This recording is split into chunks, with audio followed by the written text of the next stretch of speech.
sent to extract sperm from the seminal vesicle, But just beyond the prostate, behind the bladder. where sperm is stored before ejaculation. His wounds and injuries actually happened 5 days prior to his arrival to Walter Reed, so our window was closing rapidly. It was a race against time, since sperm can only live outside the testicles for a matter of days. Most of the soldiers and sailors and Marines are very stoic, and in his case, that's true. Sergeant Lee's sperm was harvested and raced to the IVF center at Walter Reed. Their first attempt at getting pregnant was unsuccessful. The second brought Fabian. What did Dr. Dean give back to you? A family for us. He gave back a miracle. And that is why we headed to rural Grimes, Iowa, where the Lees have begun their new life. Oh my goodness. As a family of 3. I would say he's an absolute miracle worker. He wave high. These people that serve our country are Even now, the man who made this day happen I've never gotten emotional. is still grasping the magnitude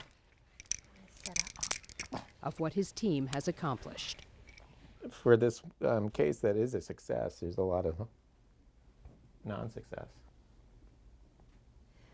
What is it that you think triggered the emotion in you? The non-success or just this overwhelming experience? I think it's partly that, I've always just talked about it clinically. I've always talked about it with the science and the medicine. I've never really, you're asking questions that are a little bit more personal, how I feel, about hearing the success, and aren't you, I've never really had to answer those questions before. It was so surreal. I just couldn't believe that he was here. The Lees are now sharing their journey. I cried. I cried a lot.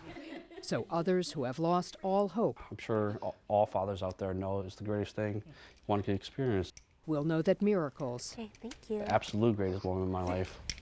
do happen. Yes, it does. In Grimes, Iowa, Andrea McCarran, WUSA 9.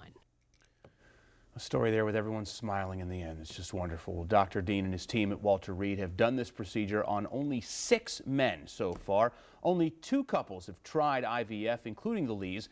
The other couple didn't get pregnant. The other 4 have their sperm banked and stored so they can attempt IVF in the future.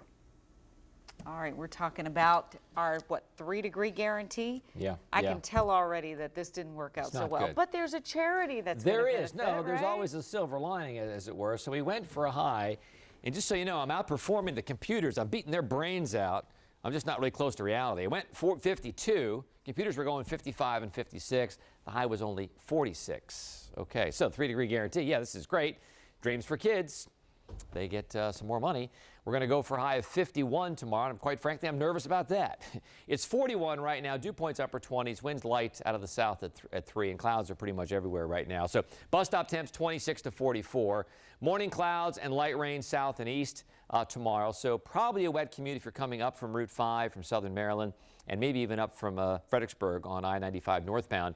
And we could even see a rain or snow shower in the immediate metro area as the cold front pushes through. Behind the cold front, blustery, but mostly sunny on Thursday.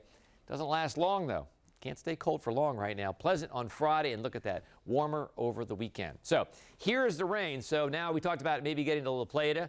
Yeah, just south of La Plata and Andrews and back into Fredericksburg, and a cold rain at that, and heavier, a steadier rain down towards St. Mary's County and Calvert County. But it moves out by 9 o'clock. We're left with clouds, temps in the 40s.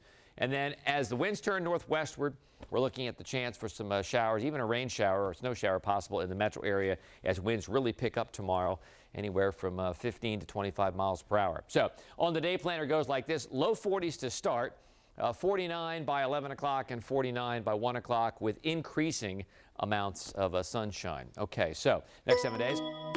There's the brief cool down. I mean, 43, it's going to be blustery on Thursday, dress for the 30s. But then 50 on Friday, pleasant. 60 on Saturday, low 60s on Sunday, maybe a sprinkle. Look at President's Day, low 60s with sunshine. And next Tuesday, mid 60s with sunshine. Back to you guys. Thanks, Topper. Remember last Tuesday?